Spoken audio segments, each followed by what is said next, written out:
Good morning, everybody. Hey, we are in Simpsonville, Kentucky, at the Pilot Travel Center right now. We're gonna head back over to the our receiver. I was already by there earlier, and I will say I'm not really sure. Okay, we're going to be going to the Kroger Distribution Center in Louisville to make a delivery.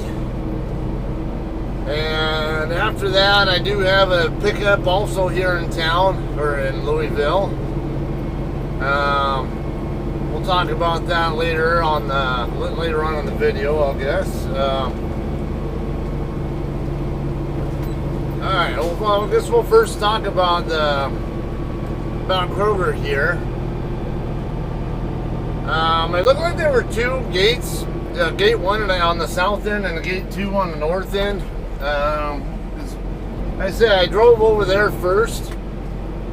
Actually there was on the way to here from the west, and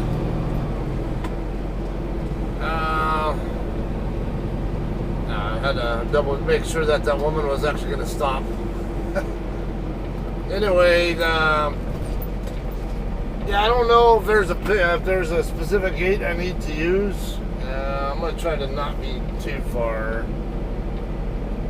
If I go too far forward, the person in the white car next to me, you'll have a hard time seeing to the right to see when they can safely make their turn. I'm sitting there waiting on traffic from the left anyway. Looks like it's going to be a steady sea of traffic, or one car at a time, but always somebody coming. It looks like alright, we're good after this red Ford, that Explorer or whatever this thing is. Yeah, there we go.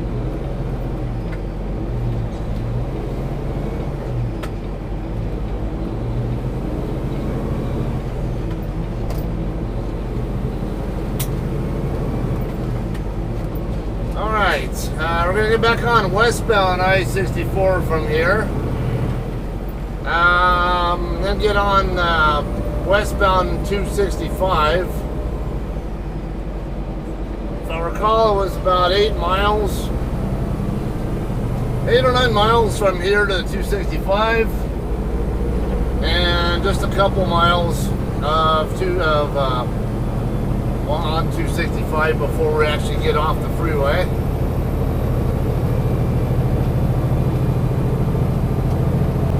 Don't do it, car. Why are you passing on the right anyway, you stupid asshole? Don't do that shit on there's a wide open left lane. You should be over there, dumbass. Red Toyota Camry. Alright. University of Louisville Golf Club. Okay, I remember seeing this place before. Nice looking place. I'm not much of a golfer. I don't think my friend Andy watches my channel much either. He's a very avid golfer. Or who else do I have a regular who golfs? Golfers, and a couple of you guys I know who have like golfer in your name, or paid for it on the actual name though. It's been a while since we've interacted. Of course, I haven't done live streams in a while, so that probably has something to do with it. I don't remember if Ziggy, maybe, I can't remember if you're a golfer or not. Anyway, I don't know if that's open to the public or if that's one of those you have to. I can't imagine it's just for University of Kentucky or whatever hell students or alumni, or I don't know. Sometimes golf clubs can be like that, where they're pretty exclusive. Where, like, actually a good example in the little town of the resort community of Hellendale, or Silver Lakes, California. Yeah, it's over my neck of the woods, in between Victorville and Barstow, California, along Route 66. Actually, in between Route 66 and Highway 395 is where that community is. They have a golf course there, and the only people who are allowed to play there are residents of the community there, or their guests. And then they're pretty anal about how you dress too. You can't just wear like denim pants, or like you're just there like some regular recreational golfer. I mean, they expect you to wear like actual golf shoes and like khakis or whatever, like actual trousers or whatever you want to call them. And I think like a polo shirt or something like that. Yeah, they're pretty anal. Yeah. It's one of the things I always had a problem with when it comes to let me get my map back up. Yeah, when it comes to golfers, they do a lot of them. Yeah, some places do have kind of a prima donna mentality like that. So for that reason, I actually always liked the movie Happy Gilmore. Yeah, just because it's like a little more loud and obnoxious, and who gives a shit how I'm dressed? Fuck you if you don't like it, kind of thing. That's just kind of the way I felt about it. I don't know. It's I've golfed myself. I'm not very good at it. I suck at it actually, but I do like to play.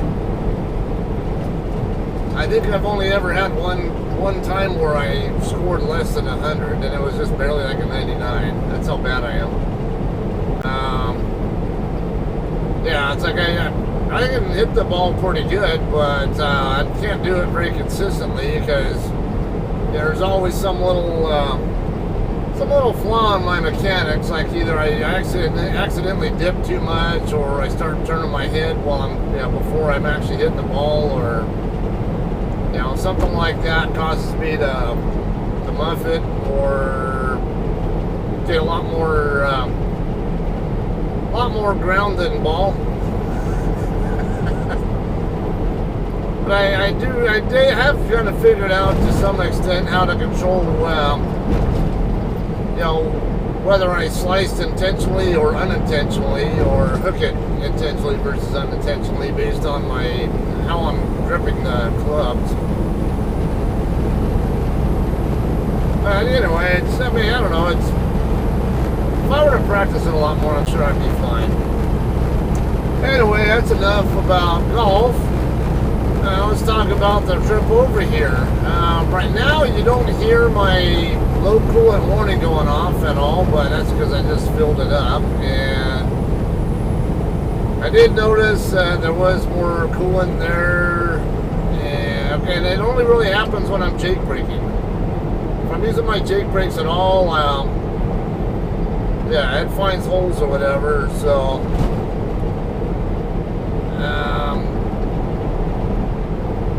I might have to put a little bit more JB Weld on the passenger side of that piece that I showed you guys in my last video. I think that might be where it's coming from now. I don't know for sure, but it looks like it could be escaping that way. So it's just kind of a never-ending battle on that. All right, so after I picked up that load, which I picked up in Salinas, California. You guys saw that I ran into my buddy Derek at the Pilot truck stop there after I got through picking my load up. And I had to double check if that was the JCT, but it's not. Okay, so I ended up, once I got down into Yolanda's area, Paso Robles, California, I was going down 101 and turning on to eastbound 46. I got a hold of Derek and told him, hey, I'm getting on to 46 right now. Where are you at? And he goes, I'm at basically at the Shandon cutoff. And that was about 15, 16 miles ahead of me. or minutes ahead of me. So I ended up, he ended up actually stopping at the rest area just past that, or actually right there at that, just past that Shannon cutoff, and waited for me. And we ended up caravanning from there over to Lost Hills, stopped for a little bit there, and then ended up caravanning all the way over to Boron. We stopped there, we finished caravanning at Boron because that was the end of his day. He had like 15 minutes left on his clock and didn't have enough to get to Barstow with. And yeah, I even remember saying something to him on the CB about that. Like, yeah, I don't know if you even have enough to get to Barstow with the clock that he said he had. But yeah, he was just short. But meanwhile, I was early on my shift. I think I had driven roughly 300 miles by then. So I just stopped there for a nap and then got rolling again. And ended up finishing my day in Kingman, Arizona. Let's see, and then ran from there to, ran a 715 mile shift, I think it was, from Kingman to Vega, Texas. Now I was going to be like just a hair short of what I needed to get to the Loves over by Cadillac Ranch in Amarillo, Texas. So I ended up just stopping in Vega. Actually, I wanted to make a fuel stop in Vega anyway. I'm gonna leave my speed like this, let this car hauler get by me. There's the next exit up is the one I'm going to use anyway, I think. And yeah, we got a 55 mile an hour construction limit here, so I really don't need to be going that much any real faster than I already am. So yeah, I ran hard there with the idea of getting here with as much clock available as I could, just in case, because I didn't know at the time what I was going to do about reloading.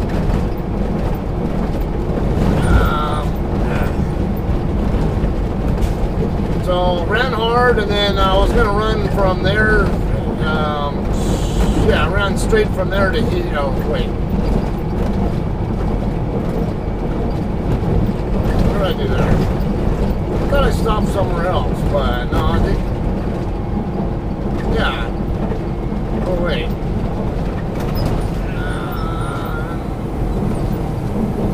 No, I think I ran from Vega all the way over to here. No, it had to have been another stop. I can't remember. It was 615 miles from here to wherever the hell the place was I stopped at. For some dumb reason, I can't remember where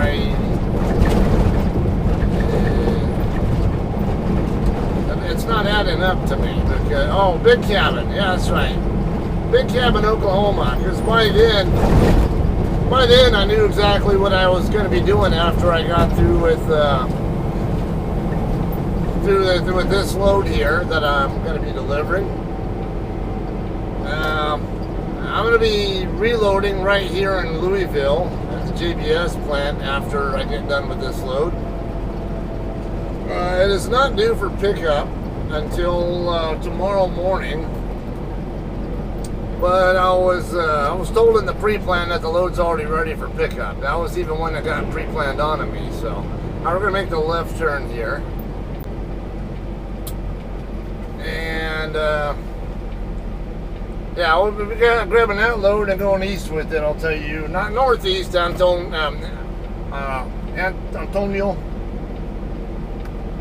But we're going east nonetheless. We'll talk more about that in that video, though. Gonna have something for you guys for us to talk about. I don't think I've seen that truck before. That prime truck with that that lightning bolt or feather, whatever the hell that thing is on the side of it. I swear I've seen that wrap before. Anyway, all right. So like I said, I got two gates here. I'm not sure if it matters which one we use. We'll try it out. I don't know.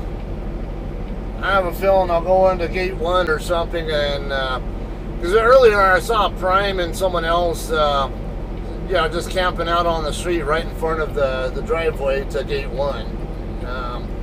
That was when I came over here, and I knew I wasn't going to try to go in there. I was just going to get over there and start, and then PC from there. Actually, get over there and check in. I'm going to check in on my Qualcomm, not with the customer. Just to show that I arrived, and then PC from there over to the truck stop. We got here 4/13/95 to 9/29/19, James Eddington or something like that. Must have been a fatal accident there.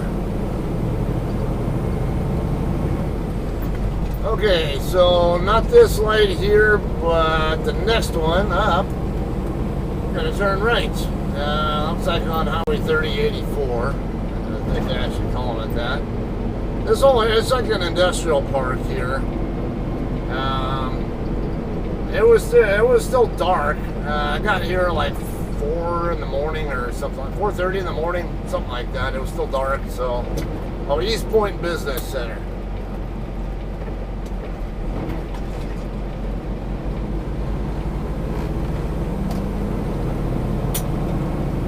CVNB. We make home buying better. Ashley Gallery LLC, Ball Homes. Okay, so gate 1, inbound deliveries.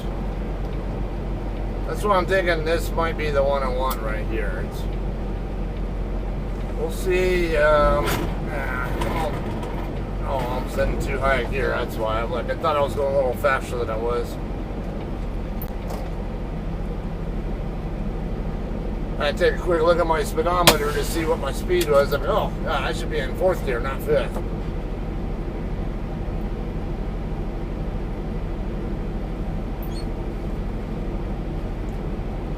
All right, so this, so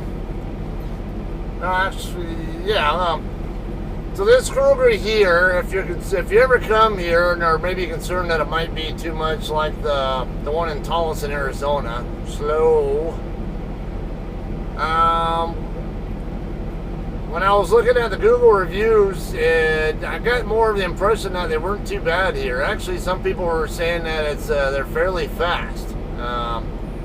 All things considered. A lot of there were some who said it took a while, but it seemed to be a little bit more favorable as far as the experiences here were concerned. Like I said, a good number of people kind of left the impression that they were actually happy with the experience that they had here overall. Maybe a couple hours of time spent here or something, and they were out of here.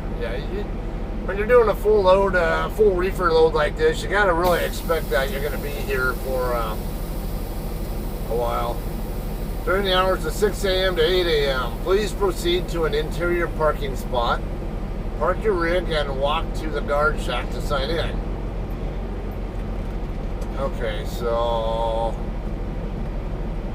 am I going to have to... Come on, let me change back to personal convey. Now that I know that, what is this guy doing? Does he not know how to read this sign or something? Because it's between 6, oh no, it's between 6 and 8. Never mind. 6 a.m. and 8 a.m. and it's, I guess I don't need this now. I was thinking like 8 p.m. for some reason, but no, safety vests are required to be worn by all personnel entering this yard. Okay, so I'll have to get my vest on. If I can get to it.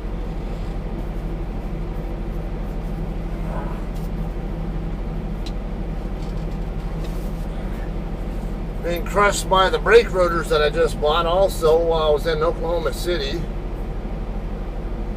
I remember Brian Facino. I know a while back you had told me that the Kenworth dealer in Oklahoma City was a 24/7 dealer. I'm like, man, that is such useful information because I kept that in mind this time as well. And So I was running on night shift, and all the dealers of any kind, prior to that, at least all the Peterbilt dealers, I don't even know where all the KW dealers were on I-40, but a lot of the places I was running it through at night when nobody would be open anyway. So turned out though, I got the dealer there in Oklahoma City, and got some new brake rotors for my steer axle, so I can do my brake change now. What is this guy doing? Is he with somebody? Oh, okay, I see. Somebody over there is trying to dock in. I mean, not dock in, but park.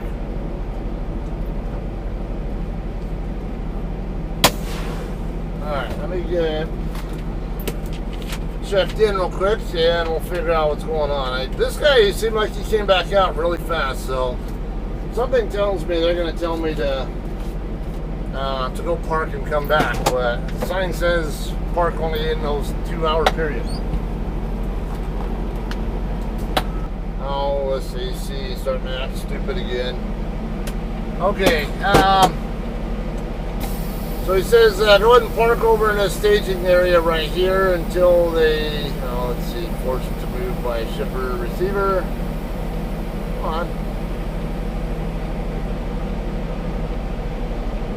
Yeah, anywhere over here basically.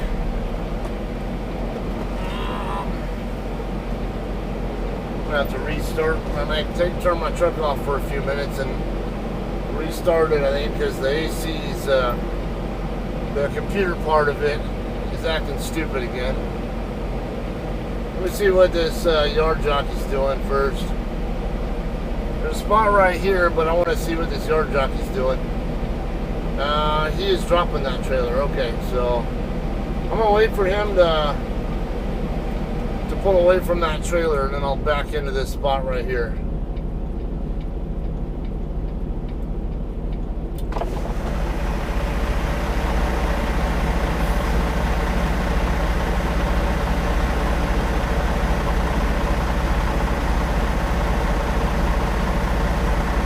For him to finish setting up. I'm going to get out of the way so I can set up. Now let's figure out what this other guy is doing. Alright, so this prime driver is kind of crowding that spot, so need to be extra careful about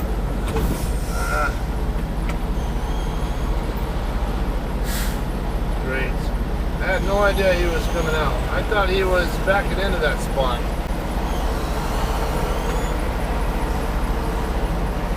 But being good fundamentals here, I have that straight in there in my S-turn. All I had to do was back straight up.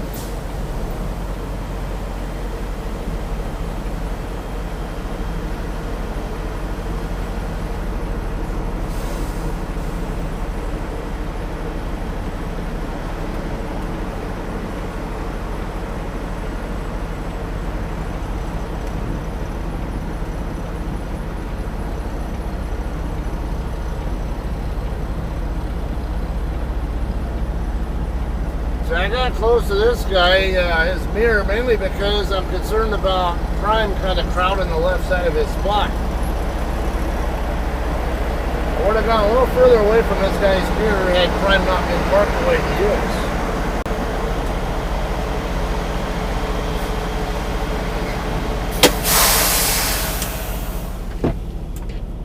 So again, that's why I always say don't park so far onto the side of your spot. Even if you're in your own side of the spot, you're taking a risk of getting yourself hit by somebody who isn't so good at backing or so careful about that. Maybe someone is good at backing but just isn't being careful, or just one little thing wrong with their setup or the backing process at all. Because let's face it, it doesn't matter how good you are. You can be the best backer out here, but have like just some little slight flaw in your setup, or something you do with timing or whatever else on the way back, and that's gonna be all it takes to have a screw up like that. I'm sure there are plenty of drivers out here who, even with 10 plus, 20 plus years of experience, might say they've actually, might even be willing to admit that they've actually hit a trailer or somebody while backing before. It can happen. All right, anyway. Look like I got a message. It's a fleet message. All right. So anyway, I'm going to go ahead and we'll skip ahead to when it's time to dock in here. Let me turn my ringer back on. That way I'll know if they're trying to call me. And we'll do some more footage here when it's time to dock in. Alright guys, we got a dock door assignment. I'm going to go ahead and slide my tandems now. Or I guess it won't matter. I'm going to have to open my doors when I get over there anyway. I think. Yeah. Let's figure out what this yard jockey's doing. I don't know. Oh, he's just sitting there or whatever, or doesn't look like he's doing anything in particular. Screw it. Alright. Let's see if I can create a little bit more space there.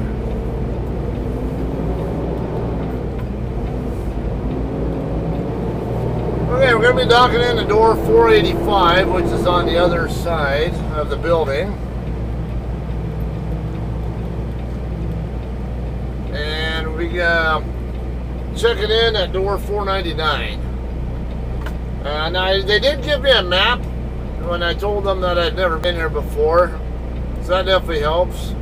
I'm going to say, it's not exactly the best setup in the world there. You have all this room there, dude. I was going to leave you it. You got it in there just fine, but definitely not what I would call a great setup. Got the job done, one and done, but I got a nitpick on stuff like that still. Come on.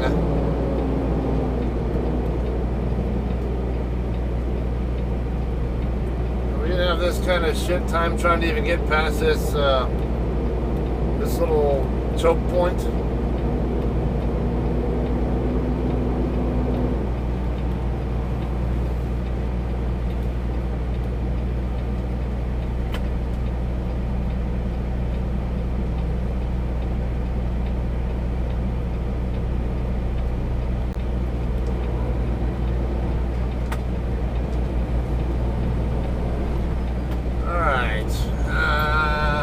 If we can make it around without having a bunch of other trucks to do it.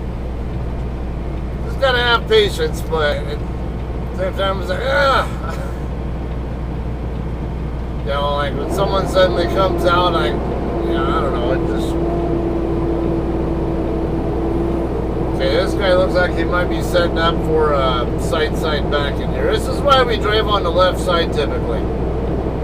You don't want to force somebody to screw up their setup. Because if you're like me, I'm not going to allow you to do that. I'll sit there and play stupid with you, and I'll set my brakes if I have to. I'm not moving until you give me the space. If I'm trying to set up for spotters only, how am I supposed to get over there? I guess I'm great. Come on, now this fucking yard jockey wants to camp out here, and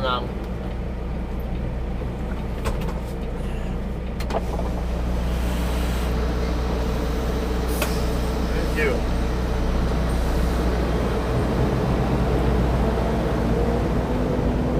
Just have to go around the other side. Would have been nice to know that earlier. I thought this was one of those one-way type of places.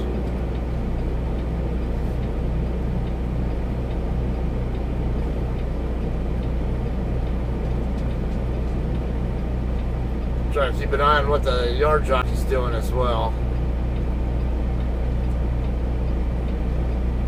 Trying to stay behind him, that way he knows that I'm going to yield to him, whatever, because I want to figure out what he's doing first.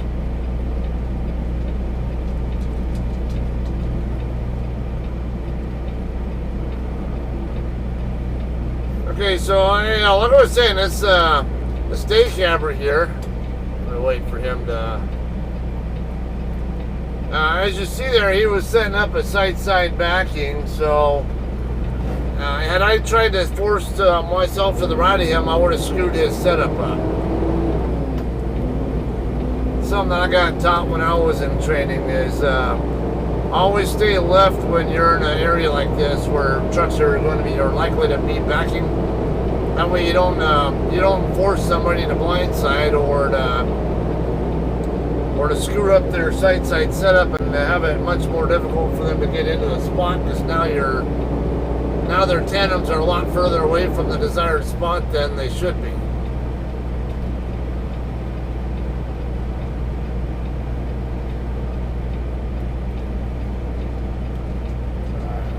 Good here.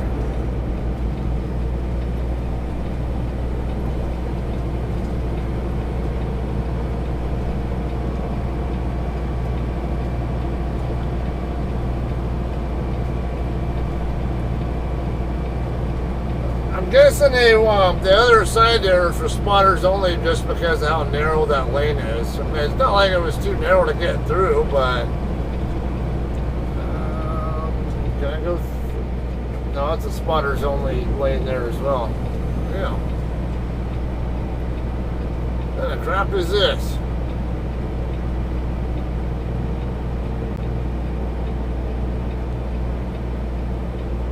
Okay, so we'll have to go this way. Now, the same area where my dock door is at, I noticed on the map, is a designated U-turn area. So with that, I'll probably have enough room for either a straight back setup or a U-turn setup. There's no reason to go past my spot and turn around and come back side when I can do a U-turn setup at the very least, if not a straight back. We'll figure out how much room there really is there once we get over here. I have no idea, because I've never been here before.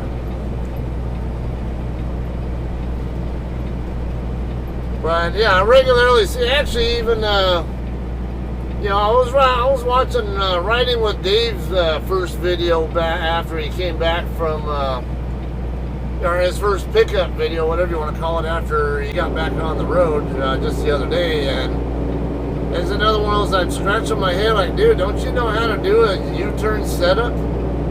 Why go all the way past your spot and then do a U-turn and come back and set up a regular side when you could have done a U-turn and a setup at the same time, and it's actually way easier to do than a regular side setup. You really can't. It's really hard to mess up a U-turn setup if you know how to. If you know what the steps are. If you just follow the fundamentals, it's yeah, you'll pretty much have it nailed every single time.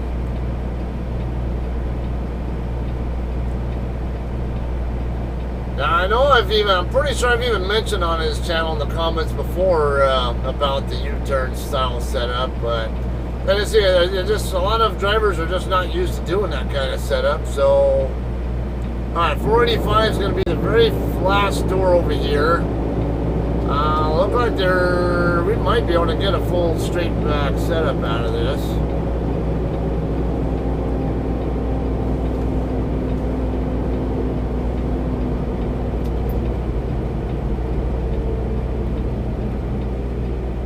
Okay, there's a ton of room here. Yeah, it's the very last door. So what I'm going to go ahead and do, since I can both be out of the way of the dock doors and out of the way of people trying to go by, I'm going to get myself set up over here. My tandem's over there in front of my spot first. A little bit too far over. I'm going to get squared up with my door, and then when I'm far enough back and out of the way of so traffic can go by, I'll go ahead and get my doors open.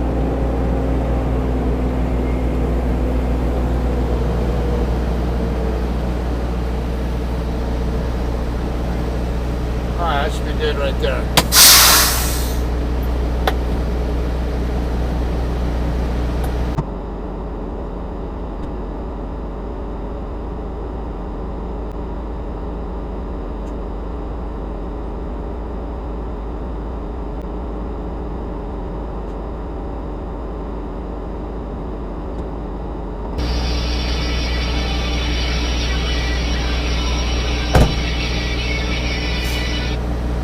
For these spam calls, shit.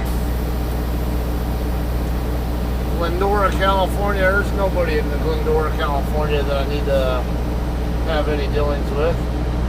And I just got a call from some Indian lady, some medical thing, like asking a question. I think it's a legit call, but they, it's one of those, because there's like a little. Far over. Okay. Yeah, that should work right there. I see little lines down there where so I can tell when I'm off. Or it was a little bit off. Should be fine now. If I can just actually get the trailer to touch the door.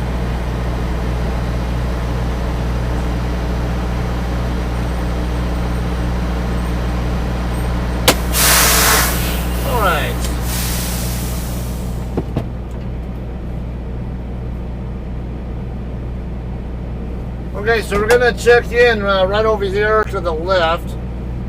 Receiving office right there. I saw a sign right over there.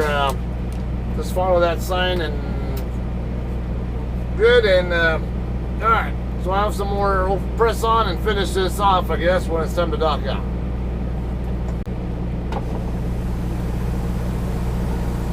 Hey, boss. All right, thanks a lot.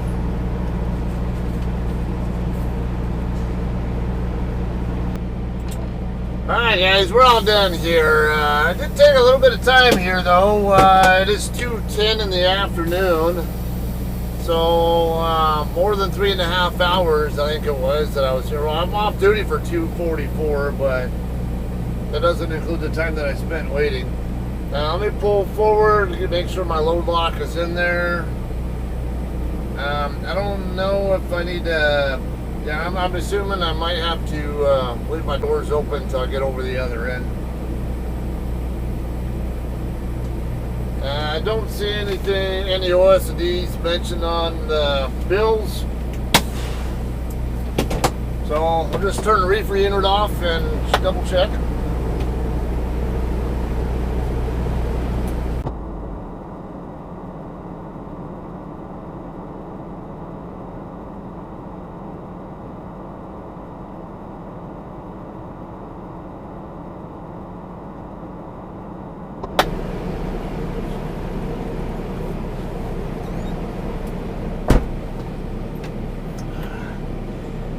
Okay, we only have an hour left before I can have a reset done, so I'm gonna go ahead and just even though it's a 20-minute drive from here to my next shipper, I'm gonna go back to the pilot that I just started this video from. And probably just take a break there. Then I'll probably go pick up the JBS load tonight. Now daytime would be great for that, but I don't know. You know, I forgot to check that how much fuel's in my reefer tank. I filled the reefer unit up this morning at that pilot, but it's running in continuous mode, so. If it turns out I haven't even decided. I might just go ahead and pick that load up, but I think I'd rather just go ahead and complete a break. Speaking of what this guy's doing here, I realized when I was already in the dock door and more than halfway done getting unloaded that I forgot to slide my tandems back. Oops. Yeah, they didn't say anything to me about it though, so And I didn't have any problems, so I guess it's not too bad. I'm surprised I didn't get yelled at for it, though.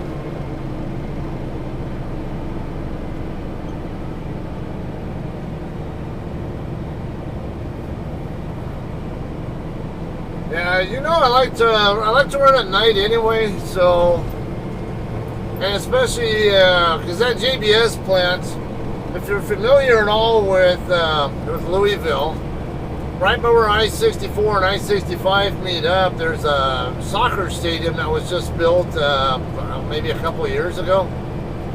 They were actually in the middle of building it when I was last at that JBS plant.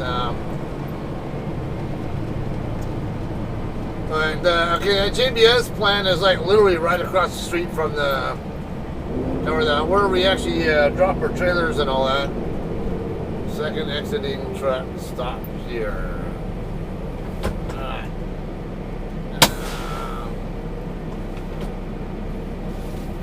I don't know if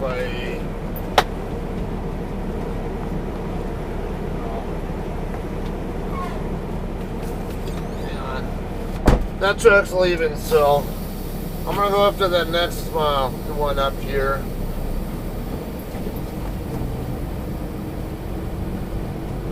Because they have another, like a first exiting truck sign right here. Kind of a funky, whatever. I don't know if I gotta check out with the guard or what.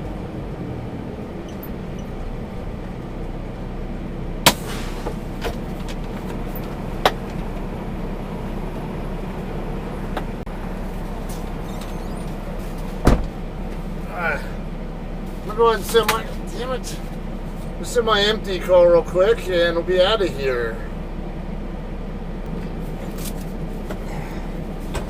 Get that off. Okay, and we'll head out. I believe I am still in, yeah, that's status.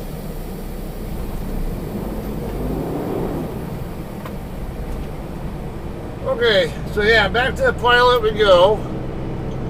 I could go pick the load up now, but I don't want to disrupt the break that I could already be started on, and you know, so like I said, I'd rather drive at night anyway. So yeah, we'll just go ahead and head over to Pilot. Wait till later tonight or later this evening or whatever, sometime to. Come on, dude. Waiting for a different shade of green.